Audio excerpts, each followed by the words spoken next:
आता आपण स्थानिक किंमत व दर्शनी किंमत याच्यावर काही उदाहरणं बघूया.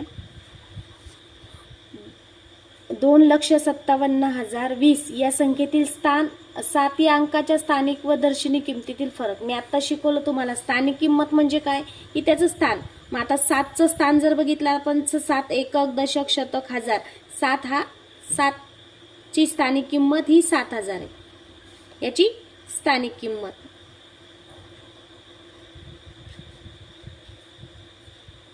आणि याची दर्शनी किंमत 7ची दर्शनी किंमत फक्त 7. मग याचा फरक काढायचा. फरक काढायची म्हणजे वजाबाकी. शून्यातून 7 जात नाही म्हणून आपण या शेवटच्या 7ला काटलं 6 झाले. इथे 10 झाले. याला काटले 9 झाले. पुन्हा 10 झाले. 10ला काटले 9 आणि सरते शेवटी आपल्याला मिळाले 10. 10तून 7 गेले खाली उरले 3. 9,900 9,900 आणि 6 म्हणजे 6,993 आपलं उत्तर आलं. पर्याय क्रमांक सी. यानंतर बघा पुढचा प्रश्न बघूया आपण. यानंतर पुढचा प्रश्न बघा थोडा वेग आहे.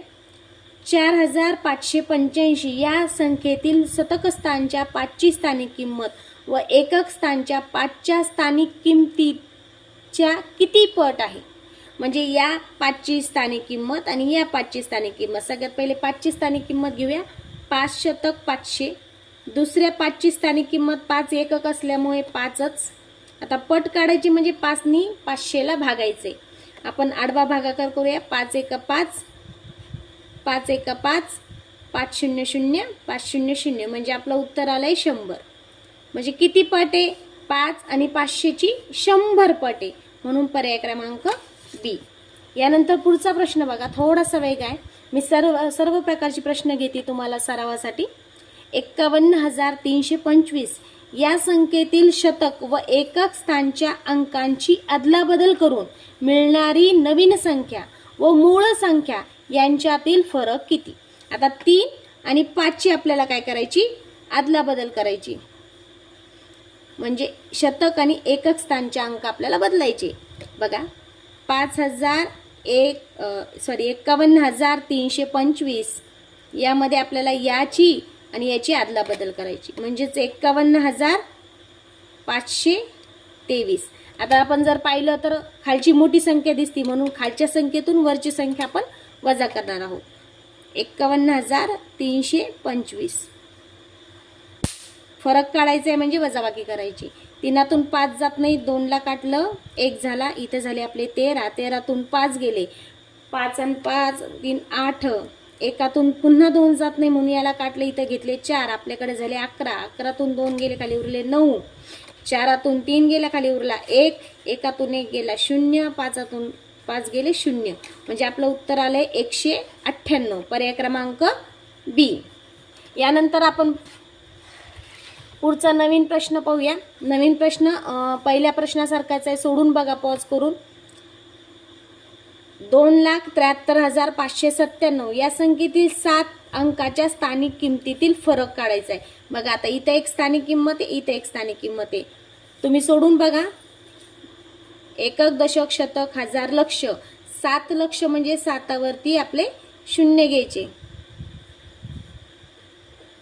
10,000 आहे. 4 शून्य घ्यायचे. त्यानंतर 7 एकक आहे म्हणून 7 आणि फरक काढायचा.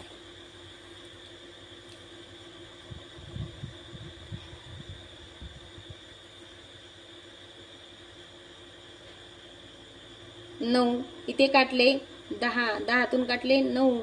नंतर झाले 10. 10तून 7 गेले खाली उरले 3. 9तून काहीच काढायला नाही म्हणून 9 जशाच तसे 9 9 आणि 6 म्हणजे एकक दशक शतक हजार 69,993. पर्याय क्रमांक डी. उत्तर पाहताना व्यवस्थित बघायचं. गडबड करायची नाही परीक्षेमध्ये. त्यानंतर पुढचा प्रश्न बघूया आपण. 71,698 यामध्ये 7 8 आणि 6 या अंकाच्या स्थानिक किमतीची बेरीज करायची. बघा 71,698 याची 7ची स्थानिक किंमत जर बघितली आपण तर 70,000. त्यानंतर 8ची स्थानिक किंमत बघितली तर 8 हा एकक आहे म्हणून हा एककाच्या जागेवर येईल. नंतर 6ची स्थानिक किंमत 600 म्हणून 600. मांडणी व्यवस्थित करा. बेरजेमध्ये मांडणीला महत्त्व असतं. एककातून एककांची बेरीज करायची. 8 8 शून्याशी 0, 6शी 6, 0शी 0 आणि 7. म्हणजे आपला उत्तर आलंय 70,608. पर्याय क्रमांक सी. यानंतर पुढचा प्रश्न बघा. पुढचा प्रश्न थोडा वेगळा आहे.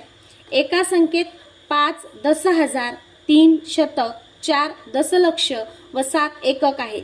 तर या संख्येचे विस्तारित रूप पुढीलपैकी कोणते आहे? आपण विस्तारित रूपच करूया. सगळ्यात पहिले दशलक्ष असतं. मोठा अंक जर पाहिला आपण दशलक्ष, दशलक्षावर जर विचार केला तर एकक, दशक, शतक, हजार, दशहजार, लक्ष आणि दशलक्ष. म्हणजे दशलक्षावरती 6 शून्य असतात. म्हणजे 4 वरती आपल्याला किती शून्य द्यायचं? 1, 2, 3, 4, 5 आणि 6.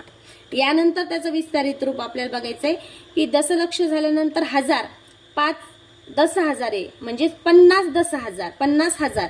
म्हणजेच हजारावर किती शून्य येणार आहे? 10,000वर एकक, दशक, शतक, हजार, 10,000 म्हणजे 4 शून्य येणार आहे. त्यानंतर आपण बघूया शतक. शतक म्हणजे 3 शतक आहे म्हणून 300 आणि 4 एकक आहे म्हणून 7. म्हणजे पर्याय क्रमांक आता शोधूया आपण. आपला कोणता बरोबर येतं? 3 आणि 3 6, नंतर 50,000, नंतर 307. म्हणजे पर्याय क्रमांक ए बरोबर आहे आपला. जसं पहिलं तुम्ही पाहिलंय 50,000, 300 आणि 7 म्हणून पर्याय क्रमांक ए. याप्रमाणे सर्व उदाहरणं